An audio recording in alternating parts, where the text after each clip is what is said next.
So today I'm gonna teach you how to handle some really cold water, and I'm gonna give you my best tips and techniques to make it way easier and pretty safe too. So let's get it. And so you know, I'm not talking out of my ass here. I actually have been doing some cold stuff for these last years, and a couple things worth to mention is I swimmed every day for a full winter here in Norway. It's pretty cold, and I sat 24 minutes in 0.5 degrees. That was rough. And I jumped through ice once. Yeah. So now you know. Step number 1, get a reason to do it. So you already clicked this video, so at least you thought about doing it. So that's a good start, but here's a bunch of other reasons why you should do it. Reason number 1, let's start with the health benefits. So according to the internet, from ice swimming you can better immune support, better sleep, better circulation, improved mental health, less stress, and a bunch more. So now you know, it's actually really good for you. And one thing I notice when I do ice swimming more on the regular is that I don't get sick. So assuming I do it the right way, which I'm gonna teach you later in this video. Reason number 2 is you're gonna look like a badass on the internet with some cold action. You know, people love seeing that, and it's a great reason to start. And if I'm being honest, this is probably the reason I started. It's for sure getting more normal these days. So I remember like 6-7 years ago when we started doing some ice swimming, and it was basically just some old grandmas and some Finnish dudes that were doing it. But it's still a lot of street cred you can cash in here. So reason number 3 is gonna be because it's hard. And hard stuff feels really good. This is why I'm still doing it, and it feels good because most people don't want to do it. Step number 2, it's the preparation. Le préparation. Assuming it's your first time or one of your first times, you want to make it a little more comfortable and a little safer, so it's just easier to deal with. So here's a couple tips. The first thing is, if you're going to jump, you have to have an exit route, and you don't want it to be too far away either. You want to have a short swim to safety. Very important. And the second thing, check the temperature, and not in the water, in the air, because if it's minus 20 degrees or colder, my tip is just wait for another day, because for your first time you want the water to be the coldest part of the experience, you know. When you're coming up from the water and it's like minus 25 degrees, it's extremely scary how cold your body's gonna get. So check the temperature. Third thing is that sauna is cheating. It's not though, but I feel like proper ice swim should be with no sauna. It's one of your first time.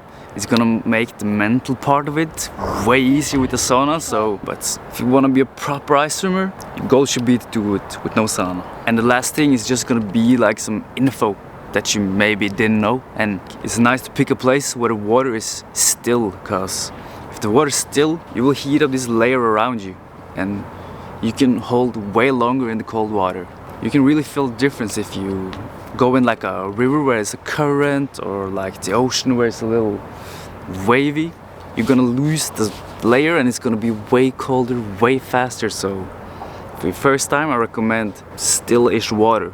So step number 3 is gonna be the swim. The actual swim, the actual getting into the cold water, and you kind of just have to do it. Either you want to jump or you want to do the slow game. That's up to you. Personally, I prefer jumping, because then I'm just gonna be done with it like this, and I'm adapting to the cold water way faster. For your first time, you probably don't want to sit for that long, but I kind of want you to try to sit a little, like 10-20 seconds, just to try to relax a little bit, or you just jump in and you get the hell out as fast as possible. That's up to you. But if you want to settle a bit, I want you to try to focus on your breathing, like try to breathe a little more than you think, like in with peace, out with stress, Wim Hof style. And if you feel like you have to pee, you're doing the right way, then you're relaxing.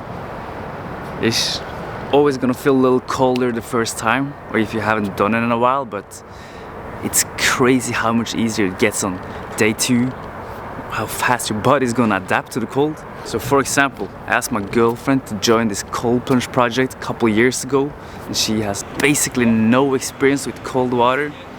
But I told her we're gonna do 3 days in a row, and we're gonna increase the time each day. And the first day she did 1 minute, like barely.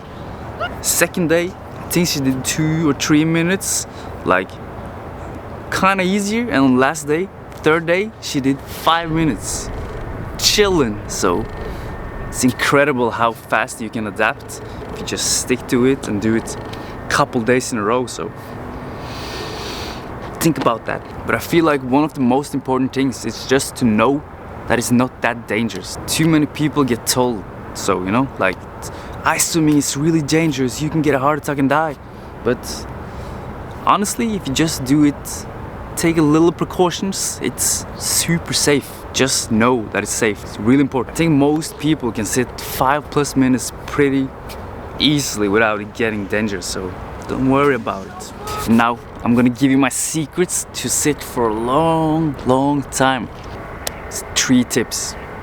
First tip, build up gradually, step by step, increase the time. And the second thing, breathe correct. Wim Hof really works. There's other ways too.